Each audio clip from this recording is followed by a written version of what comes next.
Hey, welcome back to Wrestling Travels, the Lockdown Sessions. Actually, there's no "the" in there. It's Lockdown Sessions. Presented to you, as always, by True Heel Heat Podcast. Our guys out of New York City are killing it week in, week out. I think every day they're dropping wrestling knowledge, and I'm learning stuff that I thought I knew the stuff, but these guys are dropping it every day. I always say listen to their podcast. If you can fit one more in. If you can fit two in, listen to ours. We're giving it a shot too. Here's a guy that's going to be listening to them both. We are very honored to welcome Apex to the show, actually. Apex, how are you? Not too bad. The honor is all mine, sir. Thank you for having me. It is an absolute pleasure to be here with you. Well, I mean, I owe you for having to listen to my introduction. I try to get everything in. Right. I always tell everybody I can't quite get the intro, and then you'll find out at the end. I'll just say, "Hey, see you later." I gotta work the intro and outro. Hey, short, sweet, and to the point. You are coming up. The Independent Wrestling Expo is coming up in Dallas, Texas, on August 28th and August 29th. Now, that's not the only reason we have you on here, but that's going to be one of our focuses. But I want you to think about that, what you want to say about that. We're going to start at the beginning. How long have you been in this crazy business of ours?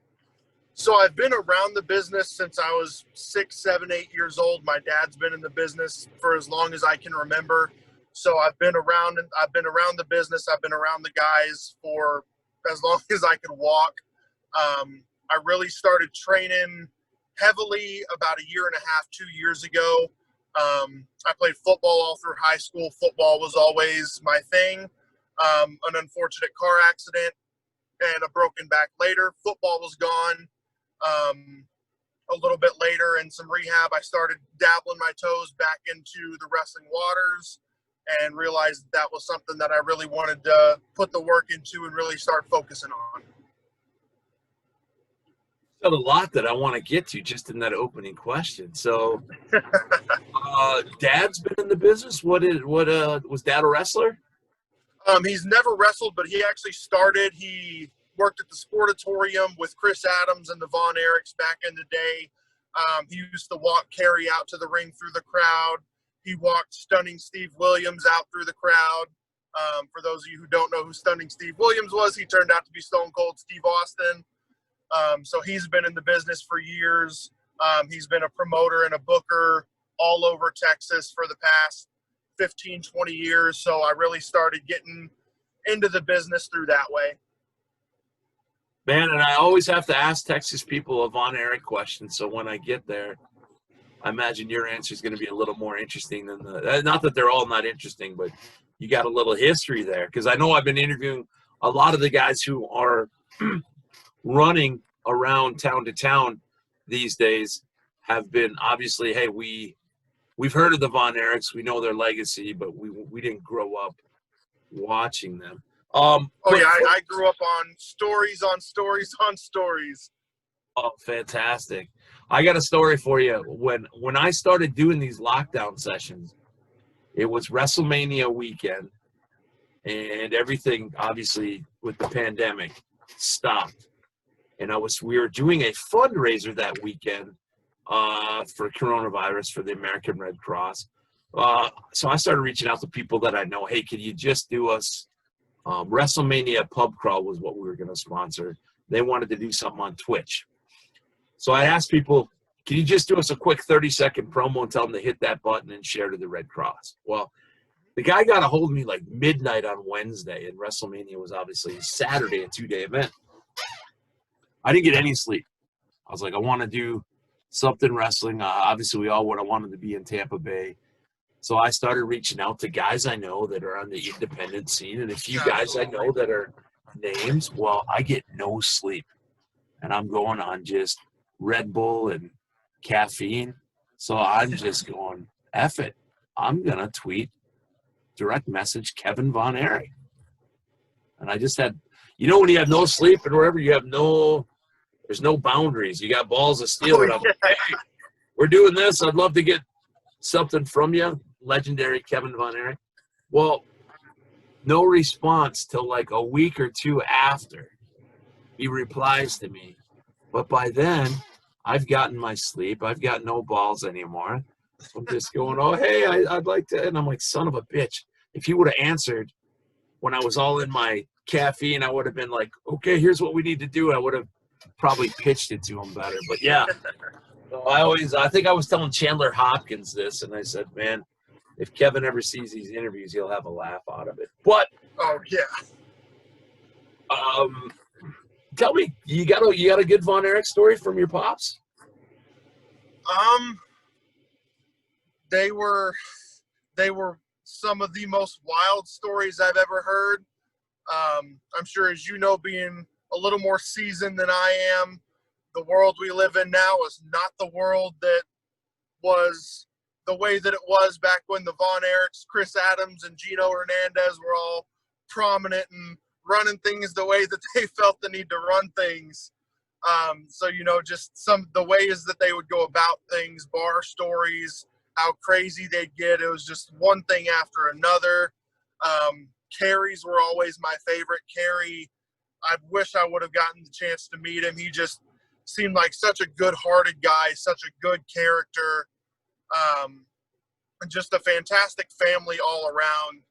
But from the stories that I've heard, Kerry definitely always seemed to stand out to me a little bit more. Now, had you got a chance to meet or work with Kevin's boys, Ross and Marshall?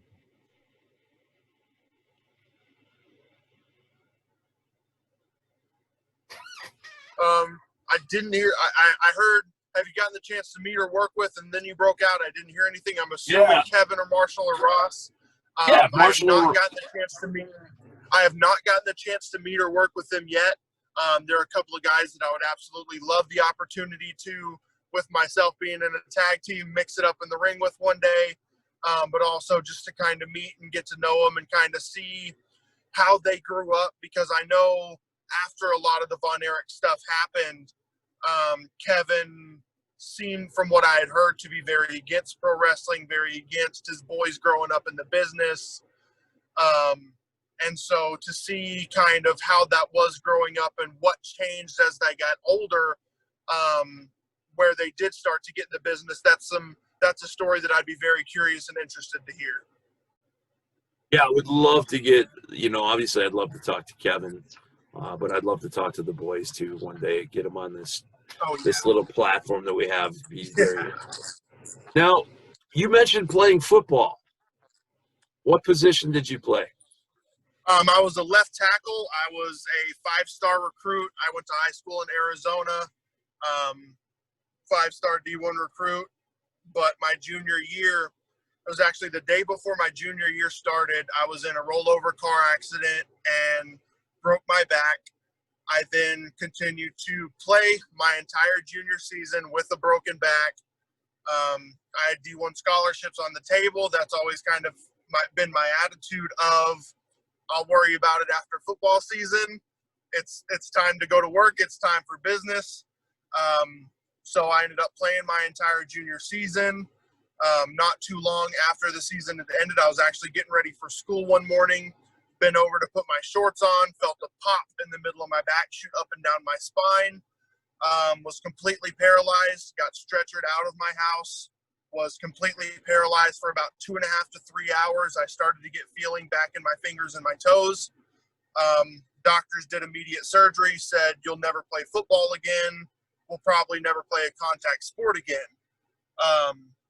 So needless to say, I wasn't in the best headspace for quite a while after that. Got a little fat, got a little out of shape. Few years later, I kind of got to the point where I just looked at myself and I was like, I'm not happy with where I'm at personally. I'm not happy with where I'm at physically, and I'm not happy with where I'm at professionally. Started little by little, starting to kind of rehab my back a little bit, see what I could and couldn't do, see what would give and what wouldn't. Got to the point where I was comfortable to get back in a ring again, which I hadn't been in since I was 12 or 13. Was probably the last time back in one after my back surgery. and just started going with it. Everything I was doing felt good for the most part. Kept rehabbing, got to the point where I could start hitting the gym the way I wanted and needed to be hitting the gym, and just kind of been going uphill from there. You have such a story that I can relate to. I played college football on a Division III level and ended up breaking a small bone in my neck, one of the processes on my C2.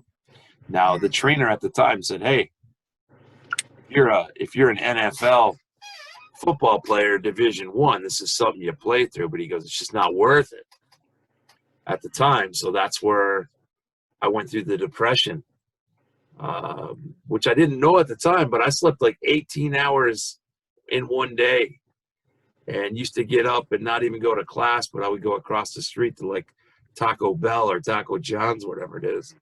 So I just packed on the LBs. And then the wrestling training jumped in something else to take place of that. And football's tough.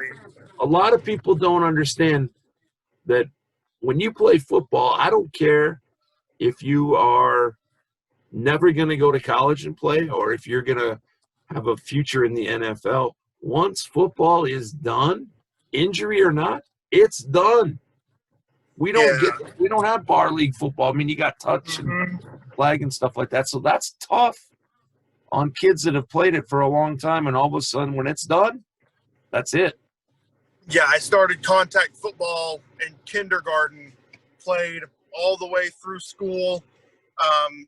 It was always the plan. I always had good grades. I was always in advanced AP classes, but I was also in high school the type of person.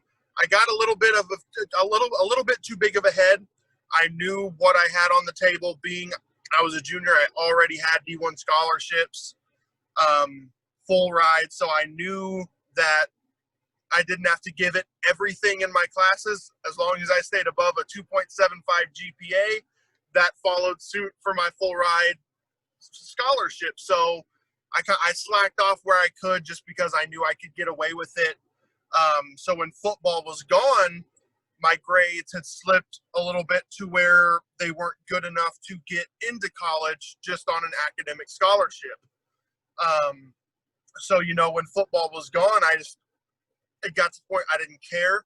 I didn't even finish high school in school. I finished online, graduated almost a year early, and then just started working full-time at 17, just working this job to that job, just working myself to the bone to try and keep myself busy to not think about the fact that I couldn't play football anymore. It's when that's your plan and you know that you're capable of making a living that way, or at least playing through college to get an education, when that just up and disappears one day, the mental toll that takes on you immediately and over time, as it really starts to dawn on you that what you've been doing for 17 years, you're never going to do again. You're never going to put that helmet on again. You're never going to put those pads on again. You're never going to step on that field again. And it's so much more than just a game. And being a collegiate football player, I'm sure you understand that it becomes a lifestyle. It's the way you live your life. You eat, sleep, and breathe football and football preparations and film studies and everything else. So, it takes up every bit of your time. So, it's more than just games and practices. You're having to fill entire days and weeks worth of time with something that you've never had to fill it with. So it takes a toll when that just magically goes away. Yeah, as you're telling that story, I'm not even exaggerating, but like my heart's breaking for you at that age, because what people also don't understand is now we can maturely look back at that. And that goes with a lot of situations in life. But when you said you've prepped for that, you're young, and now this is just taken away. I have not been back to watch a game, and it's been over 20 years for me. It took me a couple years to be able to watch football again, because when I played, it was a Sunday thing. Me, my dad, my older brother, we would always grill or cook something, and it was religious to be keeping up with our fantasy football stats and watching the games and everything. And it was for a couple of years after that, I couldn't even hardly bear to watch it. They would turn football on, and I would try, and I would end up just going to my room and just laying down, and I'm starting to get a little choked up talking about it. Sorry, man. Yeah. Oh no, you're good. It's just, even now, almost 8 years later, it's still not something that I've talked about more than I can count on a hand. It's just something that I never really opened up really about and talked much about, just because it's wounds that they'll never heal. I love wrestling to death, and I hope I can make a career out of it. But I mean, wrestling at that age was always number two for me. Football was always number one. And so it got to the point where it took a couple years to be able to really look at myself and really come to terms with the fact that it was gone, but that didn't mean I couldn't enjoy it anymore. I couldn't still be a fan. I couldn't not watch it. I couldn't not still do fantasy and do all that. So, I mean, I got to the point where I did come to grips with it, and I went back to watching it religiously, doing fantasy and everything else. But it took some time for me to be able to sit there and watch it again, knowing that it was no guarantee. I could have gotten hurt in college. I could have not made it into the NFL. It was never a guarantee, but it was also not just a pipe dream. The things were set up. They were moving in the right direction. So it was a possibility more so than most people can say at that age. So, I mean, it like I said, it took some time to be able to travel back down that road, knowing that it was never going to be a road that I personally could walk down. Right. That opportunity just disappears. But in walks professional wrestling. Absolutely. So who broke you in? Where did you train? How did you start to find some place to train? So at the time when I was playing football and when all that happened, I was in Arizona. I grew up in Texas till about 8th grade, went to Arizona in 8th grade, played high school ball in Arizona. After I graduated, I ended up moving back to Texas, and probably a year or so after I moved back, my dad had started running Rampage Wrestling in Cleburne, Texas. And I went to a show here, a show there. I wasn't really going religiously, and it got to the point where I was going a little bit more. And my older brother, who is actually my manager with the pack, Matt Marvel, had actually started at Rampage in his managerial role. And I was watching, and that's when I kind of started looking at myself and saying, if I rehabbed, I think I could do this, you know? I mean, I've grown up around it, the technique, knowing how to protect myself and the people that I'm with. It's been there for years, and it's going to be hard on my body. But the biggest thing was the spinal impact from football that really worried the doctors. And that's not really something, that direct impact that the doctor was scared of isn't something that I really would run into with wrestling. So I just kind of like said, I'm going to start rehabbing my back and see if this is something I can do. And so I started rehabbing, and then my dad actually brought down Shane Stratmore from Austin. He's a 17-year vet in the business, very well renowned in the Austin and just general Texas area, as well as Ohio. Worked 0-1 in Arizona a lot.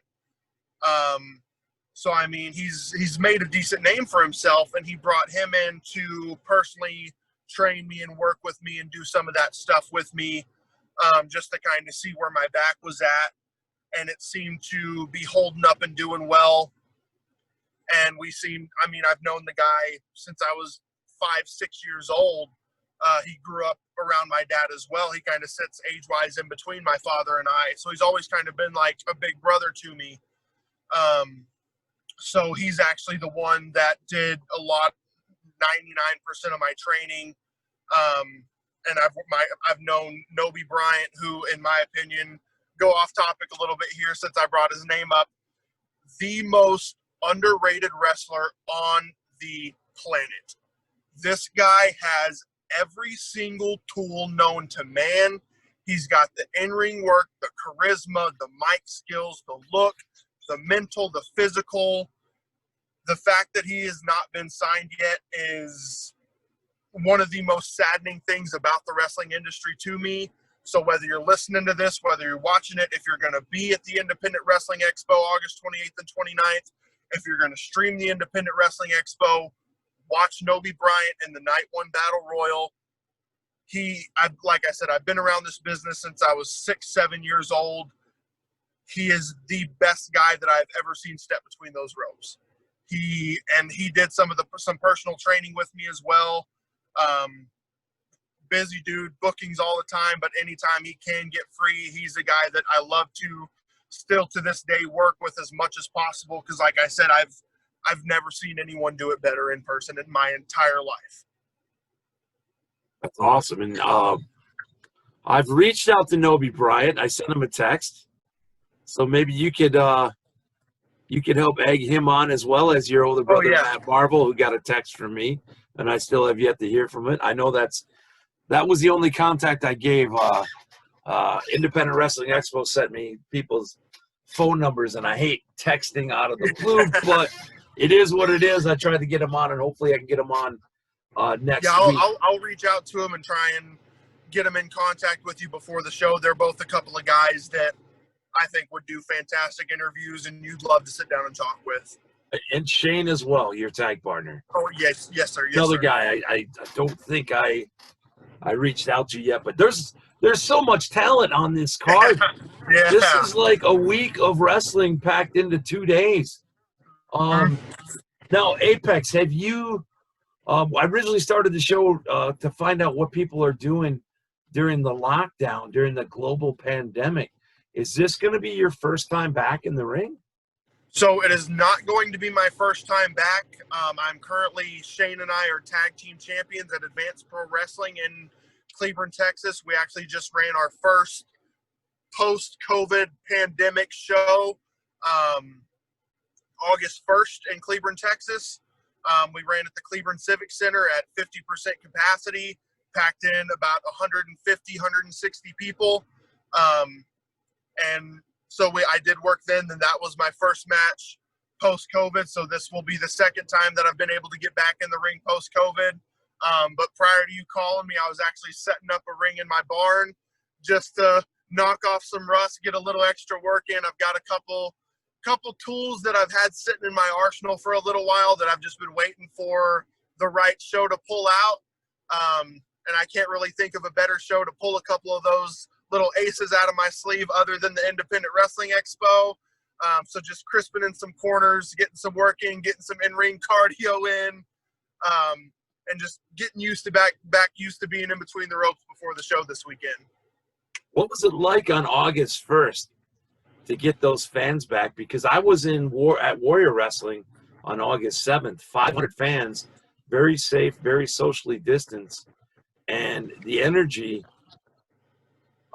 from a crowd. Because if anything has been proven for pro wrestling during this time of craziness, is that the fans are an important part, not just pro wrestling, but sports. So what was it like, the energy for the fans? Oh, yeah. And, it was a little scary at first. Being back in the back, I was actually a little hesitant to peek out the curtain a few times. I wasn't sure what to expect. It could have been 5 to 10 people because people are scared of COVID. It could have been 150 people that said, "Give me my damn wrestling." And it turned up to be the latter, which, it was awesome. It was fantastic to be in front of a live crowd again. APW did a fantastic job with social distancing and masks and enforcing the city and CDC guidelines, keeping everyone safe, but still allowing a fun environment. So, all the social distancing, the masks, they were real careful with concessions as well. There hasn't been anyone at the show that's tested positive. So, they're staying in good with the city. The mayor stayed heavily involved with everything. just to make sure that everything's going well and staying safe. So, you know, it was fantastic to, after 4.5, almost 5 months, to be able to get back in the ring with a crowd and just do what you love to do. It's you miss it on a week-to-week basis if you don't have a show a week, but going 4.5, almost 5 months without a show, it gets you climbing up the walls, man. And that's my biggest worry during this time right now as we come out of it is some idiotic outlaw promoter is going to run something unsafe and ruin it for everybody. But so far, your promotion, Independent Wrestling Expo, Warrior Wrestling, these are the guys doing it right. And in fact, an article has just come out. Tony Khan and the AEW were basing this, as of the time that we're recording tonight, they're going to have fans in Jacksonville based on what Steve and Eric have done in Chicago for Warrior. Yeah, Awesome. I did see that they were doing the outdoor venue and allowing a crowd, which I absolutely love. You know, because you can wrestle in front of no one, but it's just not wrestling in front of a crowd. It's hard. It's not the same. I've been at shows with a legit 5-10 people in the crowd, and you know, you've got to be able to ignore it and go out there and work like you're in front of 1,000 people. But you know, when you get back to the back, it's just it takes its toll on you. So I can't imagine what they're going through week in, week out, working in front of an empty crowd, because there's so much, especially with some of the gimmicks and characters that you've got that are prominent now, that the feeding off of the fans plays such a detrimental part in a lot of the stuff that you've got going on. So, I mean, I applaud every single worker that's been out there busting their asses and putting on a show like there's 20,000 people in the crowd when there's not a soul out in the crowd. You know, props to them. Those are the guys that have really, in my opinion, set themselves apart as the true professional wrestling entertainers, to be able to do that in front of no crowd, because you've seen some guys and some workers struggle without having the crowd, without having that to feed on. But then you've had guys who aren't even blinking at, guys and gals who aren't even blinking at it, and they're going out there and putting on 5-star matches regardless. So I feel like it's really helped a lot of people who, it shows the people that have really busted their ass to get where they're at. It's showing, and they're starting to really take more prominent positions. And like I said, I applaud them to the absolute fullest. I cannot wait to see the 30 for 30 or the documentary film that is done years down the road on this time of no fans. But speaking of no fans and stuff on TV, did you get a chance last night to watch the Thunderdome on SmackDown? So I have not watched it yet. I had some stuff going on last night. But I've seen a lot of the pictures on Twitter. I've seen some clips on Twitter. I plan on watching it when I got home. But man, just based off what I've seen, I absolutely love it. And I see people bitching and moaning and complaining, which it's wrestling. It's to be expected. They could be asking for 6 months. We want this. You give them that. They're going to bitch about it. It's wrestling. You got to see it coming. But man, I absolutely love it. It's innovative. It's unique. It gives it such a one-of-a-kind feel. I think it's one of the best ideas that Vinnie Mac's had in a long time.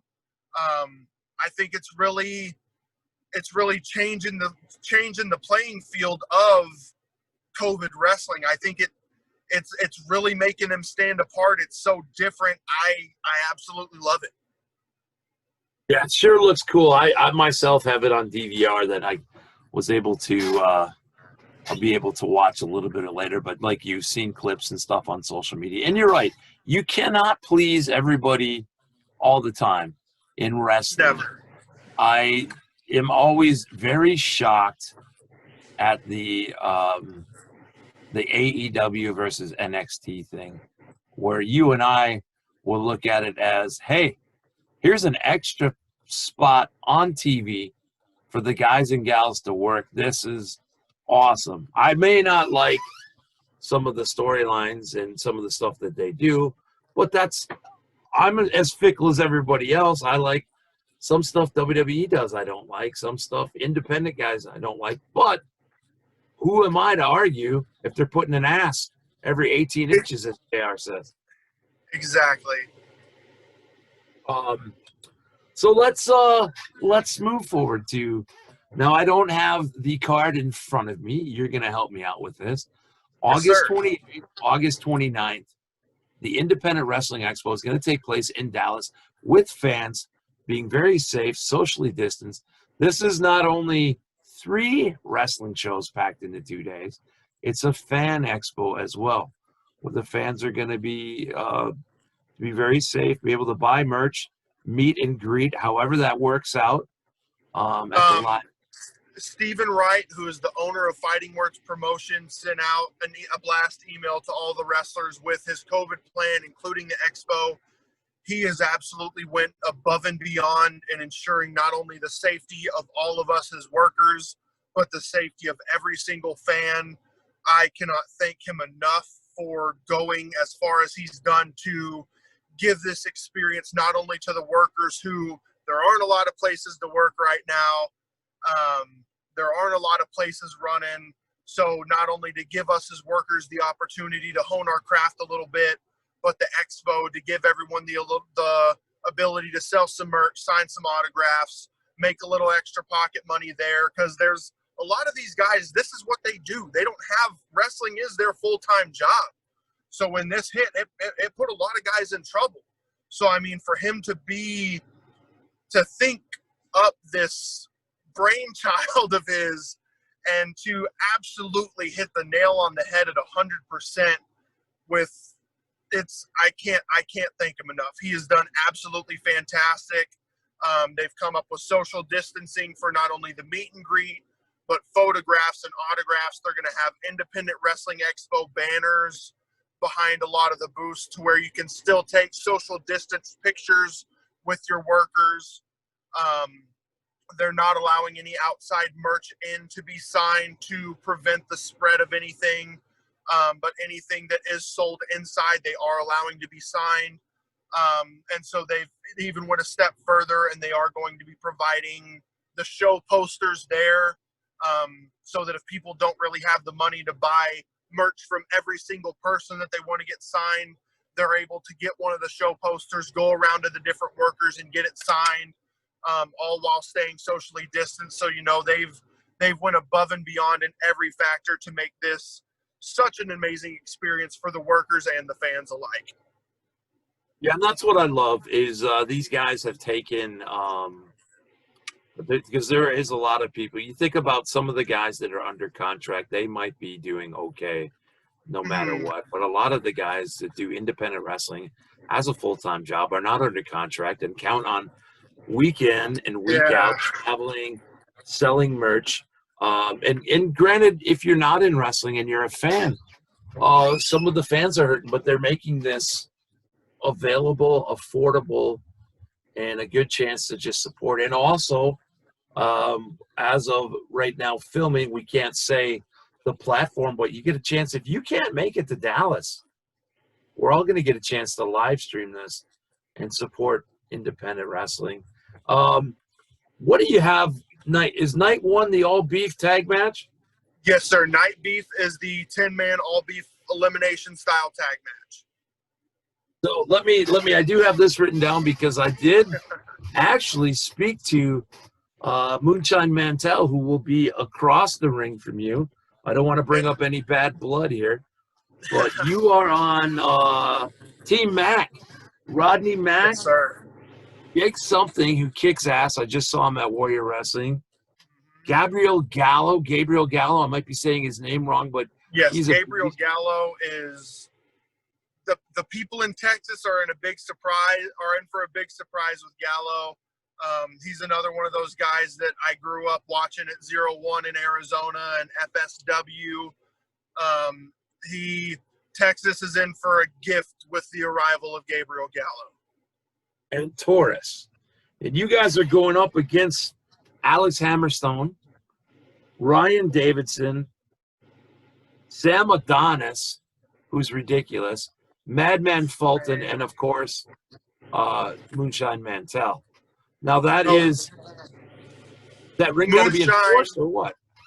Moonshine is another one of those that I put right up in that category with Nobi Bryant. It will be an honor to share the ring with Moonshine Mantell. He is one of the best that I have ever seen strap the boots on. Sam Adonis, this will be the first time that I've actually worked with him in person, but he's a guy I've watched a lot of film on.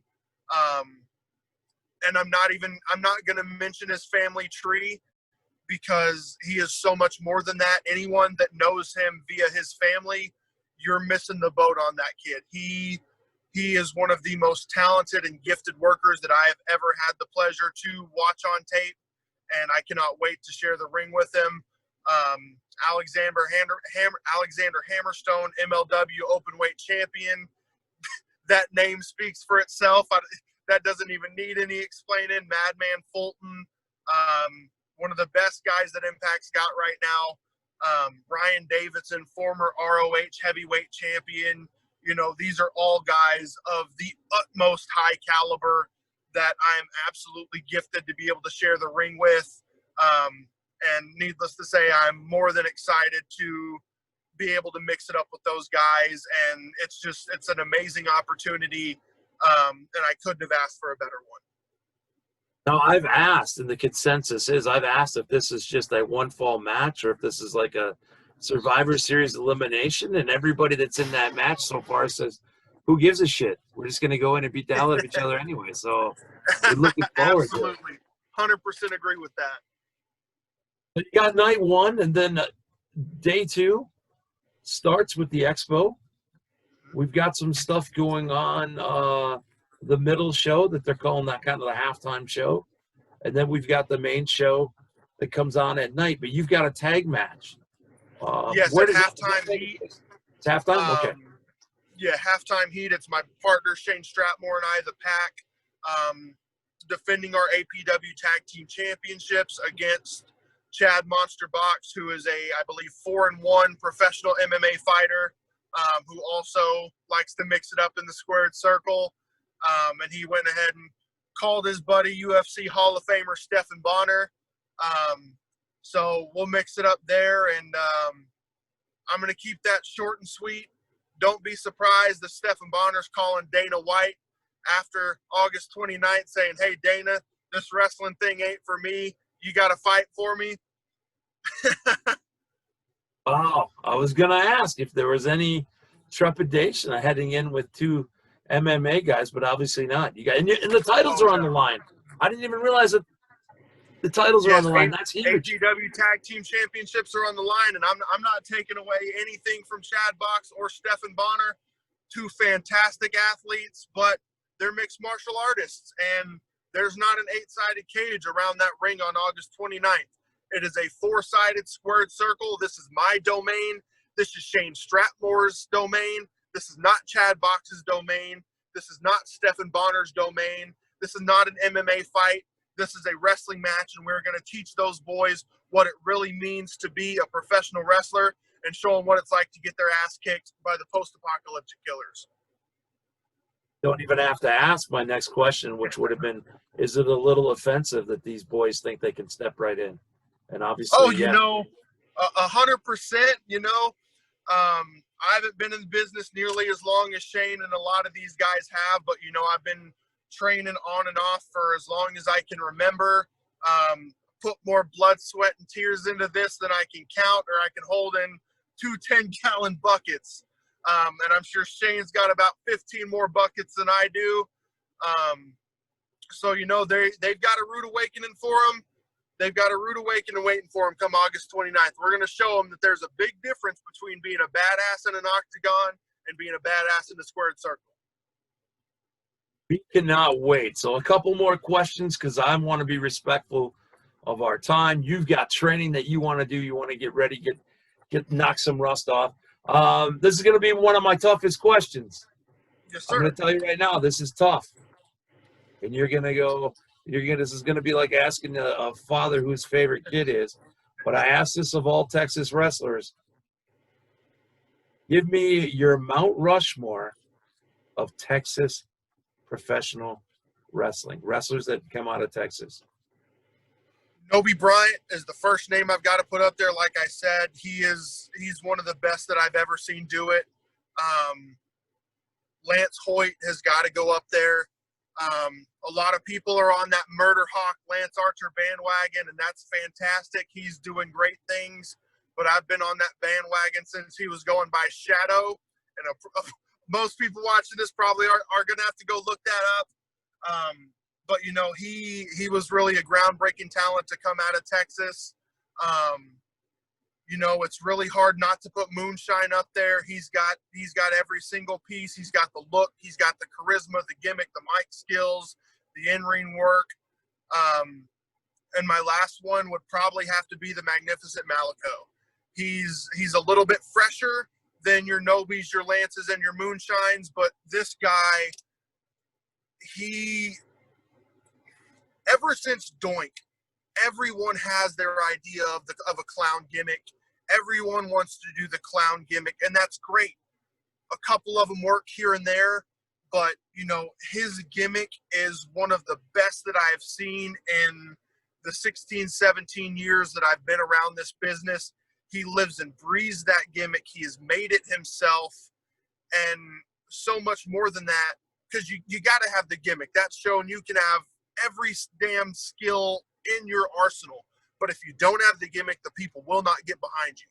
But that also works the other way. You've got to have the work to go with the gimmick, and he's got it. He is so great in the ring. If you haven't seen his promos, go look at Magnificent Malico's promos. The dude can cut a promo with the best of them. His in-ring work is on par with the best of the best. So that would probably have to be mine, would be headlined by the real deal Noby Bryant, Lance Hoyt, Moonshine Mantell, and the Magnificent Malico. But, I mean, honorable mentions, I could go on for days. Will Allday, Barrett Brown. You know, Texas has been a breeding ground for stars for longer than I've been alive. So, you know, it's that list is the longest of the long, but that would have to be mine personally. Let me be a bastard and throw a monkey wrench at you. Okay. You're very high praise for a lot of these guys, and I love it.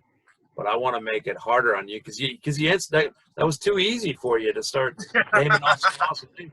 I want to go all-time wrestlers from Texas, and if you choose the Von Erichs or a Von Erich, one of your heads on Mount Rushmore is the entire Von Erich family.